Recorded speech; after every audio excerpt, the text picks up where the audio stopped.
Hi everybody, my name is Elizabeth and I'm a librarian here at the LSC Tomball Community Library. Welcome back to Baking is Baking, the series where we're not always baking anything, but where we are always talking about food. Now, I think most of us will acknowledge that things tend to cycle in and out of fashion. Right now, teenagers are wearing things that were fashionable when I was growing up in the early 2000s, and we just came off of a year that saw a ton of disco-inspired music. But this isn't just with fashion and culture, it's also with food. And while some foods do certainly cycle in and out of trends, a lot of what we eat, we can give credit to our ancestors for pioneering before us. And while you probably have recipes squirreled away from your mom or even your grandma, we can actually find out what people were eating as far back as antiquity. For most of history, recipes were not written down. In all likelihood, if you were cooking, you had probably been taught how to cook by relatives. Because of this, most of the surviving ancient recipes that we have were not for the home chef. Instead, they would have been used as training materials for working chefs who would have been cooking for the aristocracy or other social and cultural elites. This is what archaeologists theorize as being the reason behind what is known as the Yale Culinary tablets, which are the oldest surviving recipes that we have. The tablets were created in ancient Mesopotamia sometime around 1700 BCE. And because writing recipes down was so rare in ancient history, we don't have a lot of specimens like the Yale Culinary tablets. And we also probably don't have all of the tablets of that set. Because of this, the oldest surviving complete cookbook would have to be the Apicius de Culinary, often just called the Apicius. We don't know exactly how old the Apicius is, but we do know that it was written sometime between the 2nd and 5th centuries CE in the Roman Empire. Like the Yale Culinary tablets, most archaeologists think that the Apicius was not being used by home chefs. For example, it has over 500 recipes, often including lavish ingredients that would have been hugely expensive to your average Roman, like spices in particular. In fact, spices are used so heavily in many of the dishes that you would not have been able to taste the main ingredient, which was part of a fancy food trend that was popular in the Roman Empire at the time, called the disguised dish. But although the recipes themselves are incredibly fancy, the language used to write the Apicius was not. It's written in what is known as vulgar Latin, which was a type of casual Latin spoken by the working classes.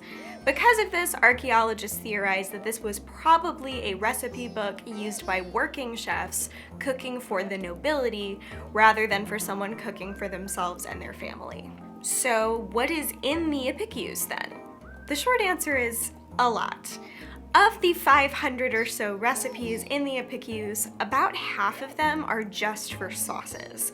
The other half is primarily meat and seafood dishes, as well as a few dishes that were meant to serve medicinal or therapeutic purposes. The Roman cuisine featured in the Apicius is pretty different from the kind of food you're likely to find in former Roman territories today.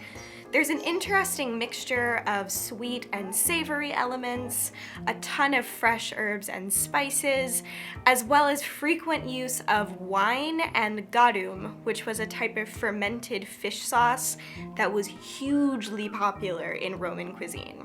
The Romans were also not picky about the cuts of meat that they use, and frequently would add things to dishes that most of us would probably not eat today.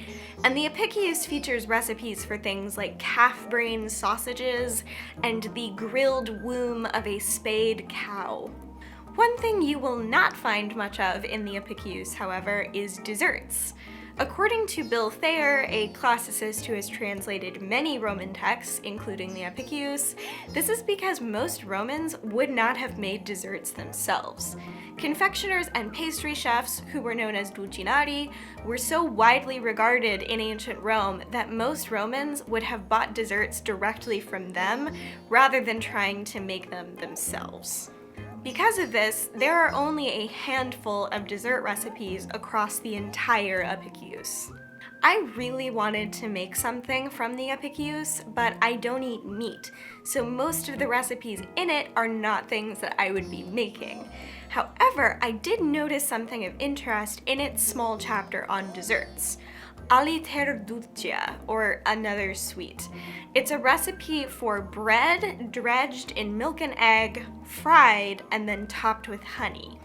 If you're anything like me, that immediately sounds like French toast to you, and that got me really curious. So join me today as I make ancient Roman French toast, or aliterduccia, from the Apicius delle Coquinaria. Let's get started. To make aliterduccia, you will first need bread. The recipe in the Apicius calls for fine white bread, but I would caution you away from the Wonder bread you see in the bread aisle. According to the British Museum, the bread that the Romans were eating would have had a much harder crust, so aim for a boule or a French-style bread from the bakery section instead. You will also need milk. If you want to be as authentic as possible, the Romans mainly consumed milk from sheep or goats. Cows were primarily kept for their meat rather than their milk, and since this recipe would have been served to a wealthy person, it would have probably used sheep or goat's milk, as the Romans considered it to be of a higher quality. You will also need eggs. If you've tried cooking from historical recipes before, you've probably noticed that most of them don't use measurements. The Apicius is no exception there.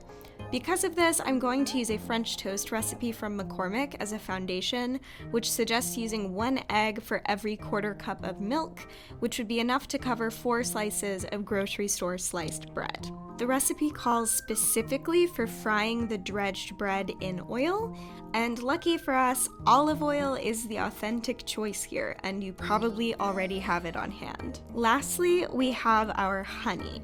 Since honey is made by bees, it will taste slightly different depending on the natural flora that the bees were harvesting their pollen from. The Roman poet Horace mentions in his works that Roman bees were particularly fond of thyme. You can actually buy thyme honey, although it can be pretty expensive.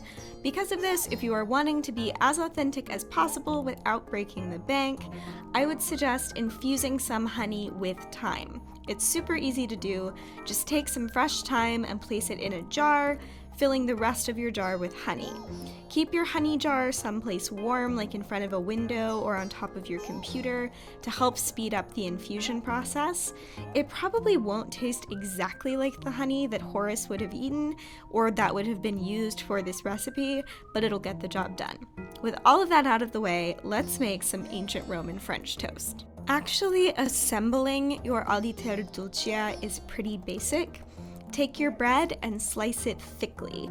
Just like with French toast, thin slices will give you soggy aliterduccia, so slice thickly so that it can be sure to soak up all of the milk and eggs without falling apart. Add your milk to a mixing bowl, and in another bowl, beat your eggs.